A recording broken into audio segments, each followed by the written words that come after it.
আসসালামু আলাইকুম রহমতুল্লাহ। প্রিয় বন্ধুরা, আলোচনা করব ফেসবুকের প্রোফাইল অথবা পেজের রিকমেন্ডেশন সম্পর্কে।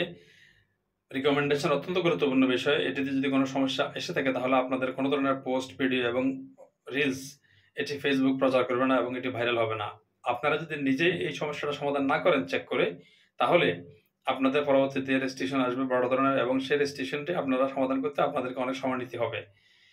সুতরাং আপনারা প্রতিদিন কিভাবে এই সমস্যাটা আছে কিনা চেক করবেন এবং নিজেরা সমাধান করবেন, আমি আপনাদেরকে এখন দেখিয়ে দেব। Let's go. সেজন্য বন্ধুরা, আপনারা আপনাদের প্রোফাইল অথবা পেজে যাবেন, তারপরে আপনাদের সেখানে প্রফেশনাল ড্যাশবোর্ডে যাবেন। প্রফেশনাল ড্যাশবোর্ডে যাওয়ার পরে আপনাদের যে মনিটাইজেশন অপশন আছে, প্রোফাইলে গিয়ে এখানে যে মনিটাইজেশন অপশন আছে এখানে ক্লিক করবেন। মনিটাইজেশন অপশন দেখবেন কোনো ধরনের প্রবলেম আছে কিনা।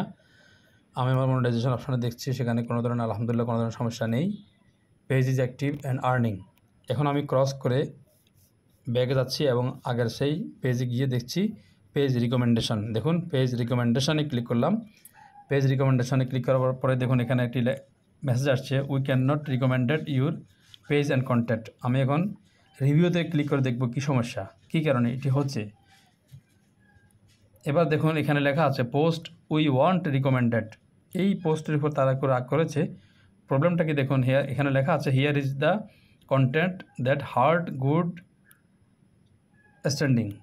অর্থাৎ আমি আমার এই ভিডিও সংক্রান্ত সমস্যাটা ওরা এখানে বলে দিয়েছে। এখন আমি আমার এই ভিডিওতে ক্লিক করে আমাকেই আমার এই ভিডিওটিকে রিমুভ করতে হবে। ঠিক আছে, সেজন্য এই ভিডিওতে দেখুন কোন ভিডিওতে আপনার প্রবলেমটা এসেছে তারা দেখিয়ে দিচ্ছে। আমি বুঝতে পেরেছি আমার এই ভিডিওতে আমি মানুষের কাছে বলেছিলাম যে আমাকে যারা ফলো করবে আমি তাদেরকে ভালোবাসা দেব।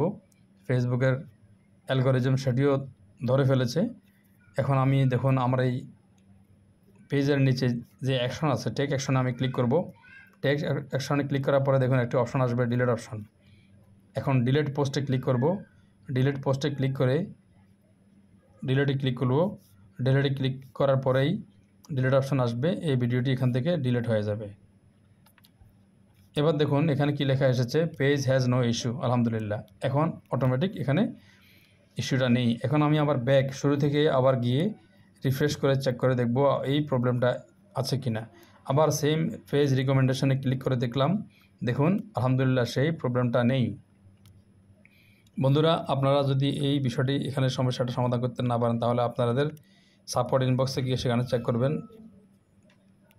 সাপোর্ট ইনবক্সে যদি আপনাদের কোনো মেসেজ এসে থাকে সেখানে টেক অ্যাকশন নামক অপশনে গিয়ে আপনারা সেখানে ডিলিট অপশনে গিয়ে এটি ডিলিট করবেন। বন্ধুরা, ভিডিওটি যদি ভালো লেগে থাকে আপনারা ভিডিওটি লাইক এবং শেয়ার করবেন এবং কমেন্টস করবেন, পাশে থাকবেন। ধন্যবাদ। দেখা হবে পরবর্তী কোনো ভিডিওতে ইনশাআল্লাহ। সে পর্যন্ত ভালো থাকবেন। আসসালামু আলাইকুম রহমতুল্লাহ।